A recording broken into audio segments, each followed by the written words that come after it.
And let's go ahead and check in on your forecast again. And with that, we are going to be talking about Elsa. Now, Elsa currently tracking even closer towards Cuba at this time. That center just starting to approach closer. And this is where we're going to be keeping a close eye on this system because it's going to be interacting with some very rough terrain during this time. But those sustained winds currently at 60 miles per hour. So Elsa is right now a tropical storm. That last advisory just coming out at 7, but we'll have another update coming out at 10. Now, still a fast-moving system northwest at 15 miles per hour. While it has slowed down tremendously, the system is going to be moving over Cuba, but then re-emerging just near the Florida Straits and also tracking up on the western side of the Florida Peninsula. So the Keys right now, plus also portions just near Fort Myers and Tampa, currently under tropical storm warnings. But this system, it's expected to re-emerge heading further on into Tuesday. So over about the next 24 hours, going to be watching those interactions with Cuba really starting to slow down, but then by Tuesday morning starting to approach closer just off that western side of Florida into the southeastern portion of the Gulf.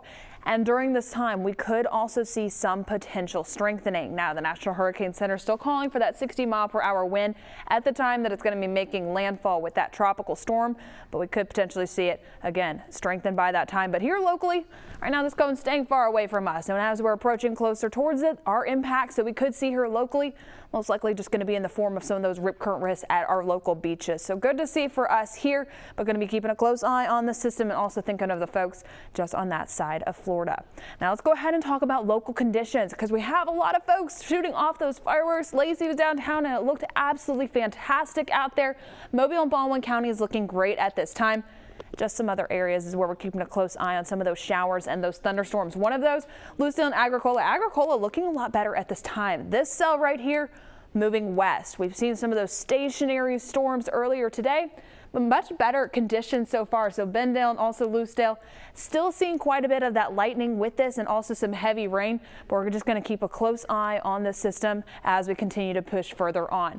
Now, the rest of Mobile and Baldwin County is looking good at this time. Still starting to just see some clearing during that point and then moving on up. So Monroeville, Evergreen, still just tracking some of that heavy rain and also some of those thunderstorms. But let's go ahead and time it out on our FUTURECAST. Let's go ahead and see what the rest of your evening looks like. It's looking better by the time we get closer towards 10 p.m. So if you're waiting for some of this, well, just wait just a little bit longer, about 30 minutes, and you should be good to go about that time. We're still seeing some of those isolated rain showers, but it's going to be improving. Just going to be some misting conditions, some light rain, and also a lot less lightning. Now heading further on into tomorrow morning, we're going to start to see more of those coastal showers. So that's going to be mainly on the panhandle around 8 a.m. for your Monday, and then making it further on into the day. And we're going to start to see more of those pop-up showers and thunderstorms mainly emerging from the southern portion. So rain coverage still going to be high tomorrow for your Monday in case you do have any plans. But the highest chances going to be east of I-65, so the Florida Panhandle and also Baldwin County, looking at higher chances if you are closer towards the coast. But for tomorrow afternoon, we're going to be seeing our daytime highs in the lower to mid 80s, so still warm out there. But in case you're heading on down towards the beaches, just going to have to dodge some of those rain shower chances. That rip current risk is still high with those daytime highs in the lower 80s. Now for your full 7-day outlook, this summer-like pattern really sticking around. Rain chances staying at 40 to 60% for those thunderstorms. Also those daytime highs staying in the upper 80s. Lee.